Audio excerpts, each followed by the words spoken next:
నుంచి ఏలూరు వెళ్ళాలని చెప్పి అనుకుంటే ఏలూరు నేను ఎక్కవలసిన బస్సు అనమాట. నేను అప్పుడే ఆటో దిగాను. ఏలూరు బస్సు అంటే డైరెక్ట్ ఉందని చెప్పి త్వరగా వెళ్ళిపోతుంటే వేరే బస్సు వచ్చి బస్సు అసలు ఎట్లా గుద్దుకున్నానంటే ఆ బస్సులో నేను ఉండాలి. అసలు ఎట్లా అద్దం పగిలిపోయింది, ముందున్న వాళ్ళకి గాయాలు అవ్వలేదు, కానీ ఆ బస్సు నేను ఎక్కాల్సింది. కానీ దేవుడు మహాకృపను పెట్టి దేవుడు లేట్ అవుతుంది అనుకుంటే అపాయాల నుంచి ఏదైనా మన మంచి కోసం చేసే దేవుడు కాబట్టి తప్పించాడు, క్షేమంగా తీసుకెళ్ళాడు. నా పనులన్నింటిలో దేవుడు తోడై ఉన్నాడు.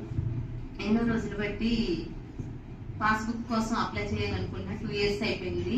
ప్రభా ఈసారి పాస్టర్ గారు ఎప్పుడు ఇన్ని రోజులు ఉంచారు, దేవాన్ని వెంటనే కార్యం చేయాలని చెప్పి అప్లై చేయడానికి వెళ్తే అసలు నేను తిరగకుండానే విఆర్ఓ ఆఫీస్ లో అప్లై చేయడానికి 90 days లో రావడానికి దేవుడు కృప చూపించాడు. అది కంప్లీట్ అయ్యి వచ్చినప్పుడు మళ్ళీ సాక్ష్యం చెప్తాను. దేవుడు ముందుగా కార్యం చేస్తాడని విశ్వాసంతో నేను సాక్ష్యం చెప్తున్నాను. ఇంకా మా కుటుంబం గురించి ఇంటి విషయంలో కూడా దేవుడు ఎంతో కృప చూపించాడు. మీ అందరి ప్రార్థన ఆలకించి స్లాబ్ వేయడానికి దేవుడు సహాయం చేశాడు. సహాయం చేసిన రేచినాక వాళ్ళ కుటుంబం గురించి మీరు ప్రార్థన చేయండి, దైవ సేవకులు మంచి ఆరోగ్యం ఇవ్వాలని. మరి ముఖ్యంగా జీవరత్నవంతులు గారు పాస్టర్ గారు కదా బాగా అడుగుతున్నారండి, ప్రార్థన చేయండి. మనం ఏదైనా సరే అంటే సేవ చేయడమే కాకుండా తిరిగి ఆయన నిట్టూర్చినట్టుగా ఉండటం చాలా బాధాకరం కదా. నేను ఈ మాట చెప్పాలని మనసులో అనుకోలేదు, కానీ ప్రేరేపణ బట్టి చెప్తున్నాను.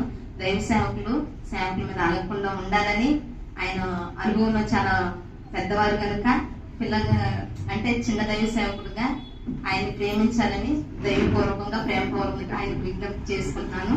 ఆయన గురించి, అయ్యగారి గురించి, మన దైవ సేవకుల గురించి, మన సంఘం గురించి మీరు అందరూ ప్రార్థన చేయండి. రక్షణ సిద్ధపడే వాళ్ళు కూడా చాలా మంది ఉన్నారు. ఆలస్యం చేయకుండా ఈ సంవత్సరం లాస్ట్ కి డిసెంబర్ కి ప్లాన్ చేయాలనుకుంటున్నాం. ఎందుకంటే దినాలు చెడ్డలు కనుక సమయం పోనివిగా సద్వినియోగం చేసుకోవాలని, ఎవరైనా డ్రాప్ అయిపోయిన ఉన్న వాళ్ళు సిద్ధపడాలని ప్రేమపూర్వకంగా ఈ చిన్న సాక్ష్యం దేవుడు తీర్చున్నారు.